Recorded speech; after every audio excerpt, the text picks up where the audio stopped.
बहादुर नहीं पैदा होते। वो ये नहीं कहता ये काम मैं करूंगा जो सबसे डिफिकल्ट है, वो ये ढूंढता है कि इस भीड़ में मेरा काम छोटा सा हो, मेरी दुकान चल जाए, इसके अलावा मुझे कोई लेना देना नहीं है। इसलिए ये जो दो दो कौड़ी के चोटे हैं, इनको वोट कौन देता है? कौन देता है वोट? हम आप देते हैं। क्यों देते हैं भाई? क्या हम 50 लोगों में से 2 बहादुर नहीं चुन सकते? और फिर वो क्या करते हैं वो आप सबको पता है। इसलिए ऐसी किसी बातचीत में हमारे यहां कोई बात नहीं होती है, दुनिया जमाने की बात पे बड़ा परपंच होता है हमारे यहां।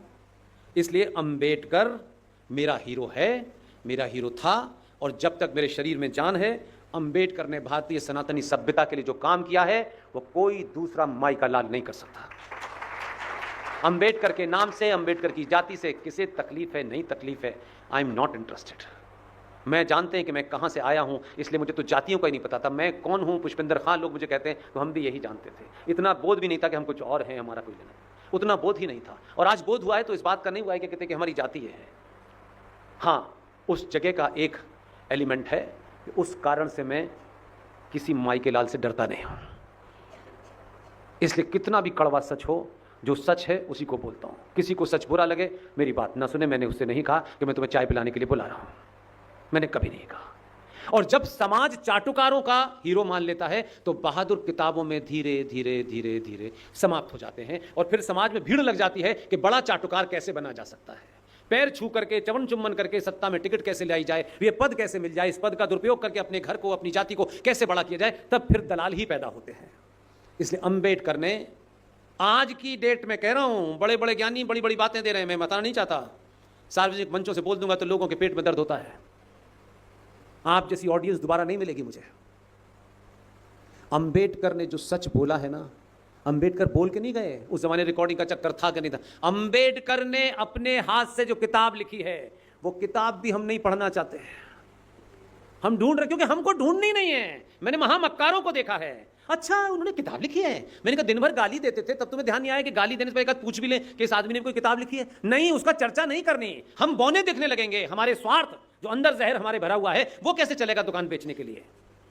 अंबेडकर ने किताब लिखी, और किताब में क्या क्या लिख के गए। मुझे मालूम है कि आप लोगों के पास समय कम है, आप लोगों का काम बड़ा है, इसलिए मैं आसान कर देता हूँ, मैं ये पढ़ देता हूँ। लेकिन मन करे तो किताब भी खरीद लीजिएगा, ताकि ये मत कहिएगा कि ये पुष्पेन जी कह के गए हैं। मैं सिर्फ आपको रेफरेंस के लिए कह रहा हूँ। किताब मंगा लीजिएगा, जिन्हें अंग्रेज़ी आती है अंग्रेज़ी में भी है, हिंदी में भी है। अंबेडकर की आत्मा को अगर ये मेरी आवाज़ सुनाई देगी तो वो ये ज़रूर कहेगा कि बेटा मैंने लिखी थी किताब, तो एक नहीं बिकी, तेरे बोलने के बाद रीप्रिंट पे रीप्रिंट हो रही है, इतनी बिक रही है। तो मैं तो उनके ख़ानदान में किसी को जानता नहीं, किसका फ़ायदा हो रहा है मुझे इसमें इंटरेस्ट नहीं है। लेकिन अंबेडकर ने जो लिखा है, मैंने सिर्फ उस पूरी 400 पेज की किताब में से वही पॉइंट निकाले हैं। मुझे मालूम है कि जो आज की युवा पीढ़ी है वो मैगी खाती है, पुष्पेन के लिए वो 500 रुपये की किताब नहीं खरीदेगा जो 5 दिन में पढ़ेगा बेचारा, उसे क्रिप्स सीधा मैं दे देता हूँ। अंबेडकर ने जो किताब लिखी है, उस किताब के पेज नंबर 123 पे अंबेडकर ने लिखा है, भारत के सारे मुसलमानों को पाकिस्तान भेज देना चाहिए।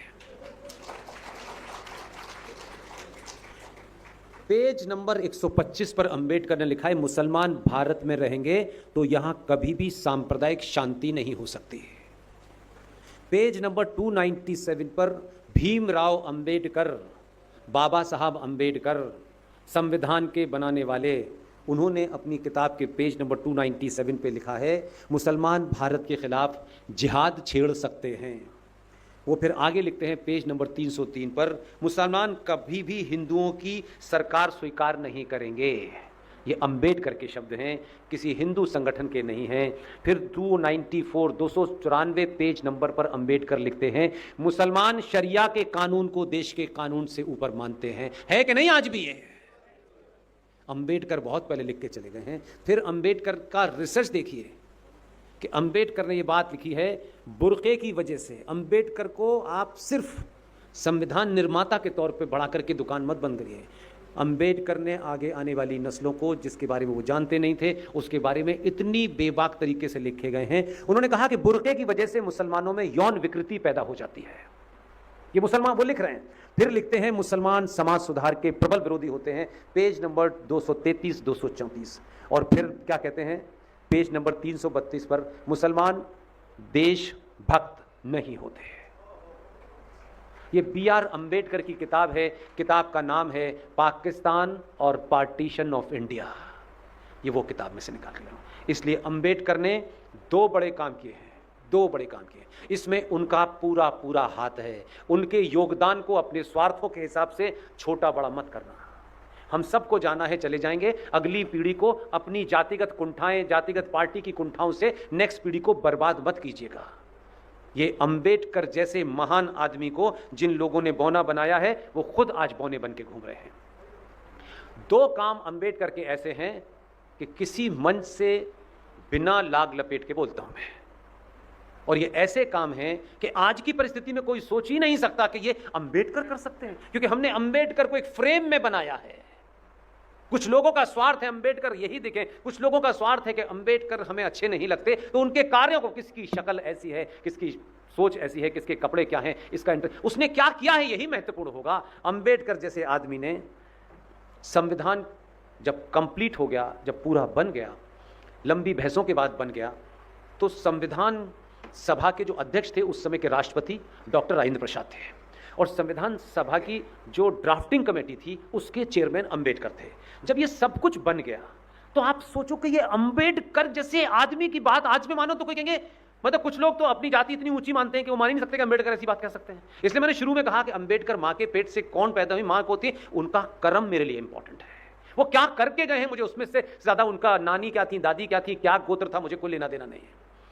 अंबेडकर ने उसी संविधान के पहले पृष्ठ पर जहां इंडिया दैट इज भारत लिखा, इसलिए विपरीत परिस्थितियों में संविधान सभा की बैठक हो गई, पूरी हो गई, संविधान लिखा जा चुका है, सब कंप्लीट हो गया है, लेकिन अगर आपके अंदर आने वाले 100 साल के लिए कोई एजेंडा है जिसमें आप अपना स्वार्थ न रखें, तो उन विपरीत परिस्थितियों में से कैसे काम किया जा सकता है कि 100 साल के बाद भी आज अंबेडकर के उस पूरे अंदाज को इस तरीके से रखा गया कि लोगों को पता ही नहीं चला, लेकिन वो कर गए।